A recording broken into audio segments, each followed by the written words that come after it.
Bonjour et bienvenue à tous. Dans cette vidéo, nous allons présenter l'utilisation de Context Capture, le logiciel de photogrammétrie de Bentley Systems. Bentley Systems est une société éditrice de logiciels américaine. Elle est auteure notamment de MicroStation, la puissante plateforme de CAO bien connue. Ils sont également spécialisés dans tout ce qui concerne l'infrastructure. Ils possèdent un portefeuille de plus ou moins 400 logiciels, de la CAD généraliste jusqu'à la modélisation de la réalité, ce que nous allons voir aujourd'hui. Context Capture, il s'agit d'une suite de modélisation et pas seulement d'un logiciel de modélisation photogrammétrique, donc, qui est composé de Context Capture, qui va permettre de produire des modèles 3D photoréalistes à partir de simples photographies, et de Context Capture Editor, le produit qui est basé sur MicroStation et qui va permettre de faire de l'édition et de l'exploitation des données modélisées. Bien, la prise de photo. La prise de photo est un point extrêmement important en matière de photogrammétrie, puisque c'est la base de la technologie. Elles vont pouvoir être acquises de manière différente, soit manuellement avec un appareil photo de type smartphone par exemple, ou d'un appareil réflexe. On peut également équiper des véhicules terrestres du style Google Cars. On peut également placer des appareils photo sur des drones, voire sur des avions ou des hélicoptères. Comme je l'ai dit précédemment, tous les appareils photo sont supportés, du smartphone à la phase One, qui permet de faire des prises de photos avec une résolution de l'ordre de 150 mégapixels. Également, les diverses manières ainsi que les divers types d'appareils peuvent être combinés. Donc on va pouvoir faire par exemple un vol par avion avec une caméra phase One et un certain nombre de photos avec un véhicule terrestre et un réflexe embarqué. La photogrammétrie, c'est avant tout de la photographie. Si les photos sont floues, si elles sont surexposées, sous-exposées, s'il n'y en a pas assez, etc., eh bien ça va mal fonctionner ou ça ne fonctionnera même pas du tout. Le calage du modèle. Le calage du modèle va avoir plusieurs objectifs. D'abord la mise à échelle, l'orientation et le géoréférencement de la modélisation réalisée. On va pouvoir utiliser plusieurs méthodes.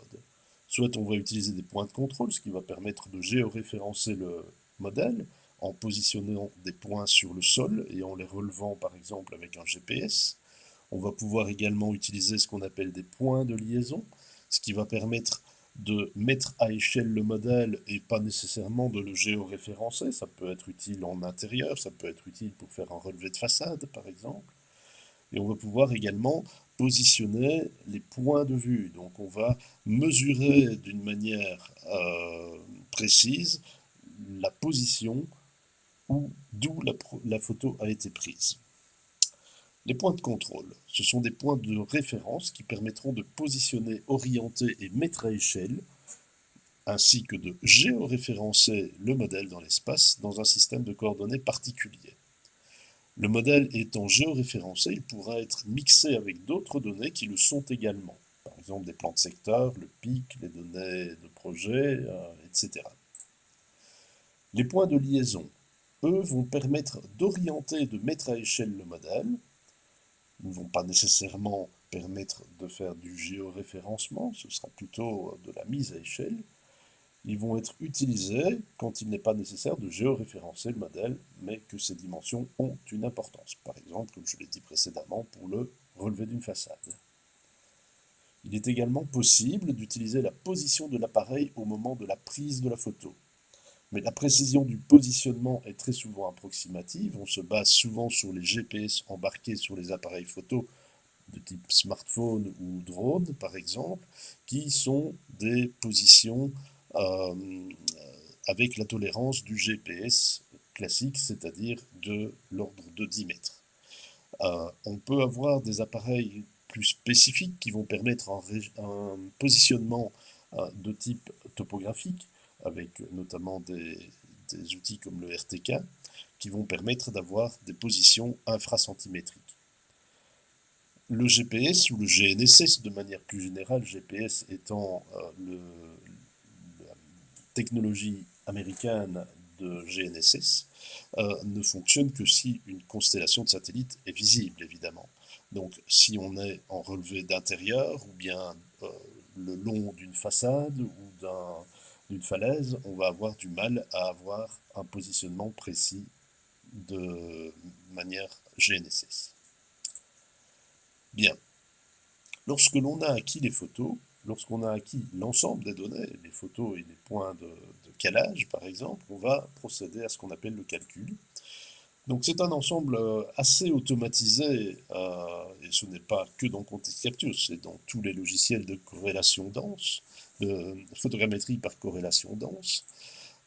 Donc ces processus vont s'occuper de deux choses: de repérer les pixels homologues sur les photos et de les relier entre eux, de calculer la position et l'orientation des prises de vue, de caler le modèle dans l'espace, et puis de densifier les pixels homologues qui sont en corrélation. C'est la raison pour laquelle cette technologie est dite de photogrammétrie par corrélation dense. On va ensuite générer un maillage et le texturer. L'aérotriangulation, c'est la première phase du calcul. Elle va s'occuper de faire l'analyse des photos et d'identifier les pixels homologues. On voit que la petite croix rouge, ici, est repérée sur diverses photos. C'est le même point qui a été repéré sur plusieurs photos consécutives. On voit que les photos sont maillées par ces points qui sont mis en corrélation. Ensuite, on va, par le biais d'un calcul de triangulation, on va repositionner spatialement les prises de vue. Donc on voit ici qu'il y a un certain nombre de vues qui entourent l'objet qui était le sujet de notre modélisation. La deuxième phase, c'est la reconstruction. La reconstruction va générer un modèle neutre tout d'abord qui pourra être décliné en diverses productions. Ces productions seront réalisées de manière beaucoup plus rapide puisqu'il y a un modèle déjà qui a été créé à la base, ce fameux modèle neutre. Donc les productions seront soit des maillages phototexturés, soit un nuage de points, soit un orthophoto. Maintenant passons à la phase de démonstration. Tout d'abord, je vais décrire le projet. Petite maison avec une façade, l'objectif étant de modéliser la façade. On va utiliser ici une technologie un petit peu particulière qui est l'utilisation de QR codes. Donc ces QR codes vont être ce que l'on appelle des points de liaison. Et donc on va les positionner sur la façade de manière à la dimensionner. On va avoir deux points qui sont identifiés ici à l'écran et dont on a mesuré l'entredistance. Bien, tout d'abord, nous allons démarrer le projet en créant un nouvel ensemble, un nouveau projet qu'on va appeler webinaire. Dans ce projet, nous avons toute une série d'onglets qui vont permettre diverses choses, dont la gestion des photos. Donc je vais aller chercher dans un répertoire les quelques photos qui ont été prises pour ce modèle. Et nous allons les amener ici, dans le logiciel. Automatiquement, l'appareil photo a été reconnu, donc ses caractéristiques optiques ont été déterminées de manière automatique. On va voir nos QR codes qui apparaissent. Donc, la première opération que nous allons faire, on va réduire la qualité des photos, souvent c'est suffisant. On va la réduire de 25 à 25%, donc on va diminuer d'un facteur 16 finalement la densité des pixels. Ici c'est pour la démonstration, donc c'est pour aller plus vite. Mais on vous apercevra que la qualité est quand même très bonne. On va lancer l'aérotriangulation, donc la première phase qui va permettre d'extraire les pixels communs et de repositionner spatialement les photos. On va garder les options par défaut, sauf une qui va permettre de faire l'extraction des QR codes.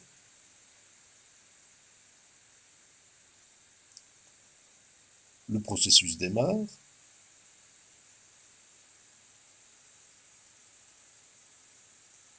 L'outil va tout d'abord extraire les points clés sur l'ensemble des photos. Il va appairer les points les uns avec les autres d'une photo à l'autre.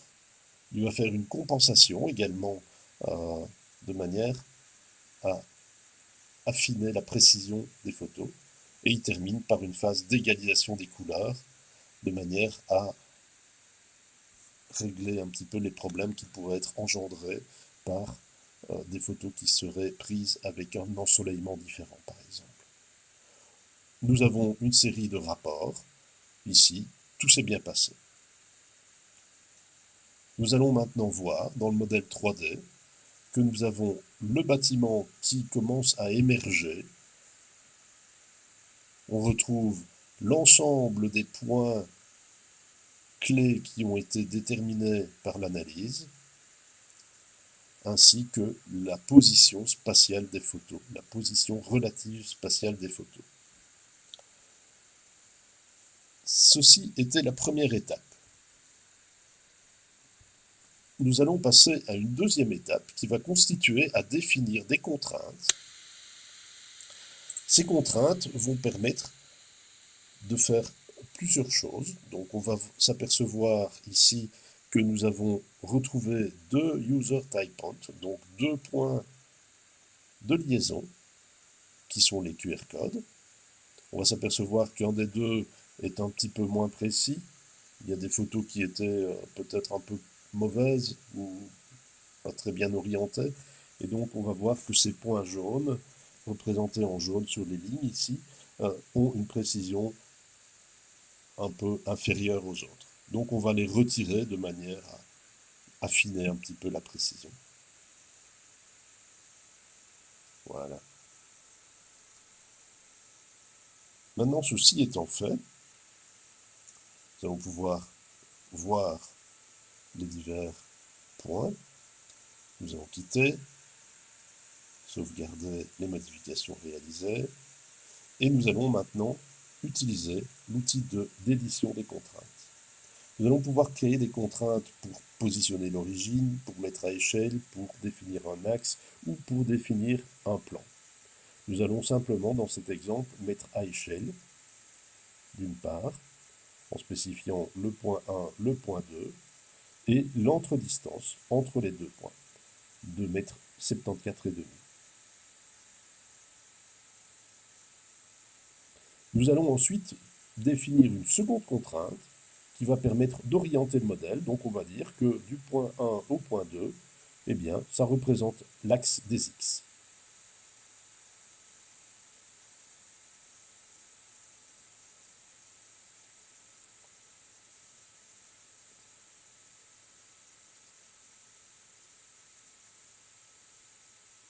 OK.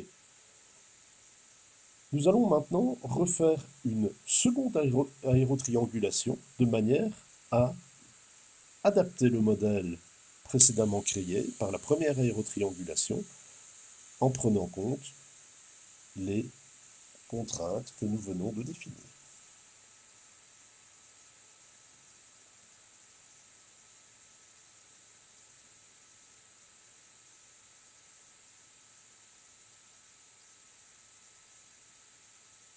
Nous exécutons à nouveau l'aérotriangulation.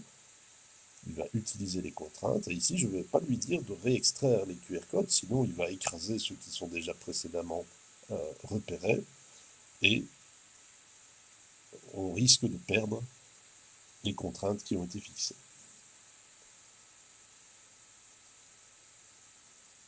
Cette deuxième opération est plus rapide que la première, puisqu'il y a déjà une série de choses qui sont réutilisables, telles que les points qui ont été extraits des photos et les appairages de ces points. Donc Ici, on va refaire une compensation, enfin le système va faire une compensation.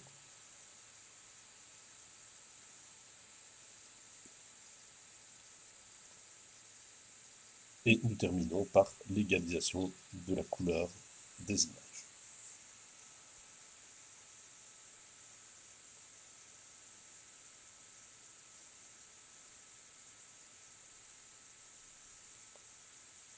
Nous allons maintenant voir que le modèle est à l'échelle, mais ça on ne sait pas encore le déterminer maintenant, mais on voit que par contre, la façade a été mise parallèlement à l'axe des X.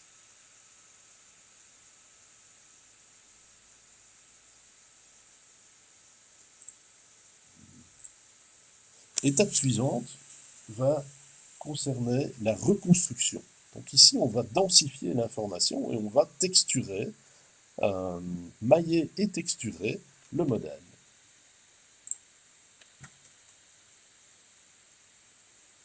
Et donc, qu'est-ce qu'on va faire? On va créer ce qu'on appelle une reconstruction. Dans cette reconstruction, on va pouvoir éventuellement aller réduire le volume de l'emprise.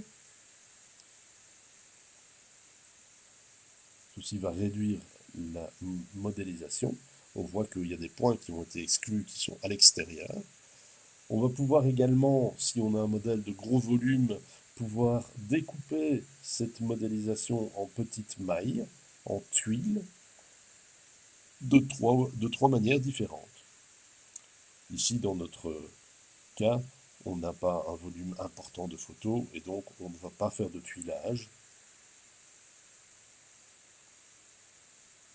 On va calculer le modèle en une seule passe, en un seul bloc. Nous allons soumettre la production et là, on va déterminer quel type de production on souhaite obtenir. Donc ici, on va créer un modèle 3MX, c'est le standard chez Bentley au niveau de la modélisation photogrammétrique, et on va lui dire qu'on va créer un fichier de maillage. On aurait pu créer un maillage pour faire de la retouche, on en fera un tout à l'heure. Donc on va créer un maillage. Le maillage, on va lui dire que ce sera un format 3MX. On pourrait choisir un autre type de maillage pour compatibilité avec d'autres technologies, par exemple Autodesk. On peut éventuellement lui dire que ce maillage doit être prévu pour être publié sur Internet. On va pouvoir lui demander également d'inclure la texture ou d'inclure ce que l'on appelle le level of detail, c'est-à-dire la possibilité d'avoir un maillage progressif. Donc plus on va zoomer, plus on va avoir de détails. Donc on exécute le calcul est réalisé. Et nous allons pouvoir passer à la phase suivante qui sera la visualisation du résultat 3D.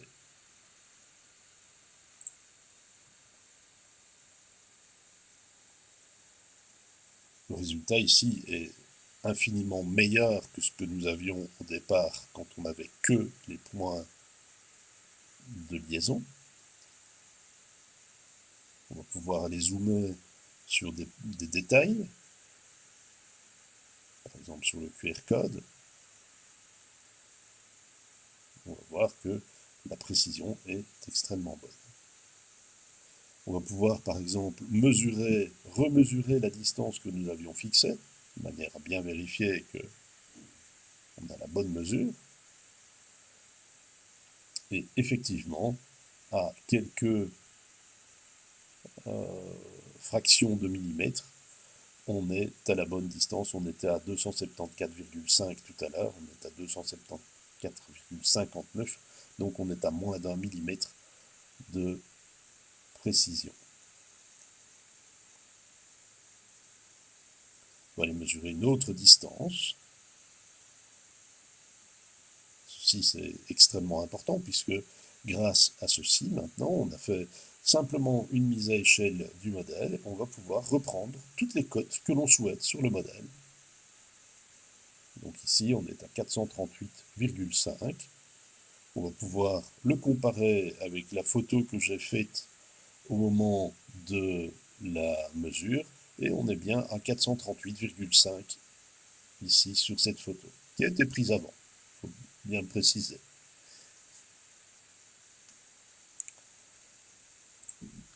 Donc l'opération suivante, maintenant, ça va permettre d'illustrer l'édition du modèle. Donc effectivement, on a un modèle qui a été généré. Maintenant, on va regarder comment on peut l'exploiter, comment on va pouvoir l'éditer, comment on va pouvoir retirer certaines zones qui auraient été mal modélisées, par exemple. Et donc ici, ce que je vais faire, je vais recréer un modèle qui va nous permettre de faire de l'édition. Donc on va d'abord créer un modèle de référence. Okay. Donc ça, c'est le fameux modèle abstrait dont j'ai parlé tout au début. Ce modèle abstrait va permettre de générer d'autres types de modèles par la suite. Donc cette opération va relativement vite.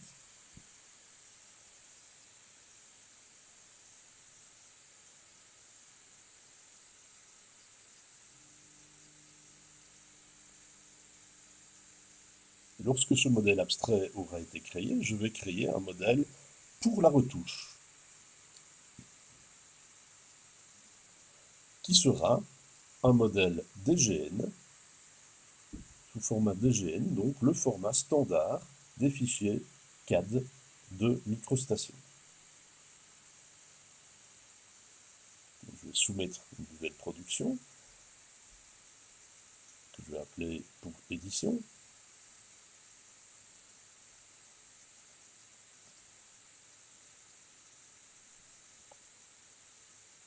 Et je vais lui dire que je vais faire avec ce modèle de la retouche. Et je vais pouvoir lui dire, je veux faire un format DGN. On pourrait très bien générer un modèle OBJ également pour faire de l'édition avec un autre logiciel que MicroStation. On va soumettre ce modèle.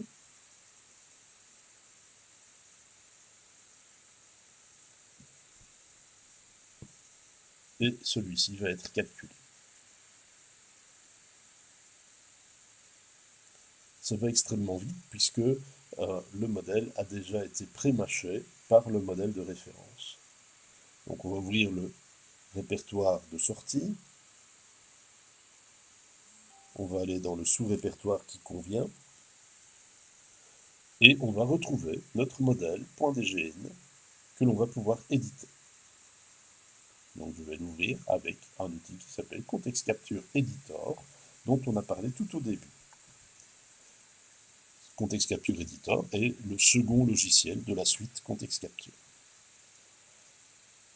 Donc on va retrouver notre maillage, peut-être pas avec la même qualité graphique que celle que nous aurons au final, puisque c'est un modèle de travail ici, donc on va retrouver les triangles, on va changer quelques petits paramètres de manière à ce qu'il soit plus facile de voir où on se trouve. Et effectivement, on retrouve notre bâtiment, la façade de notre bâtiment. Donc ce que nous allons faire, nous allons orienter notre modèle de manière à ce que ce soit plus confortable pour l'édition. Nous allons utiliser les fonctionnalités de Reality Modeling de Context Capture Editor pour y faire des retouches. Et nous allons supprimer les triangles qui sont dans une zone sur le modèle. On sélectionne la fonction. On va sélectionner le modèle et définir la zone que l'on souhaite supprimer. Voilà qui est fait. On va encore faire une autre. On sélectionne le modèle. On supprime les triangles dans cette zone. On va encore améliorer un petit peu les choses. Voilà. Il y avait des petites choses qui traînaient à gauche, à droite. On les supprime.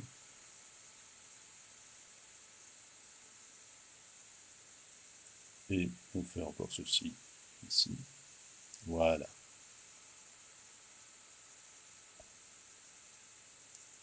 On pourrait encore aller améliorer un petit peu le rendu en supprimant la zone de ciel qui a été modélisée là-bas.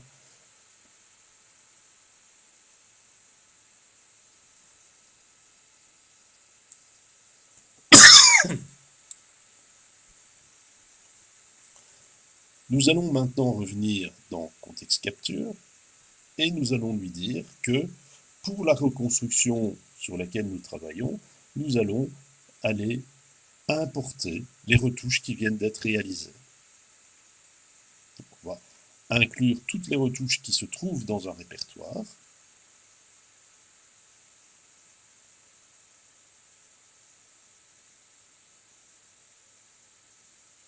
Ici, je vais me rediriger vers le répertoire dans lequel j'ai fait mes retouches et je vais sélectionner ce dossier.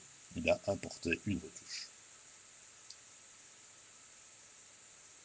Je vais importer les retouches et maintenant on voit que les deux productions qui ont été faites ici se voient marquées par un petit triangle jaune qui indique qu'on doit resoumettre un update puisqu'il y a eu une édition qui a été faite. Voilà. Nous allons mettre à jour le modèle de référence et puis sur base de ce modèle de référence, nous allons pouvoir recréer une nouvelle production. Le modèle de référence, on ne sait rien voir puisque c'est un modèle abstrait, donc il n'y a pas de concrétisation de la modélisation.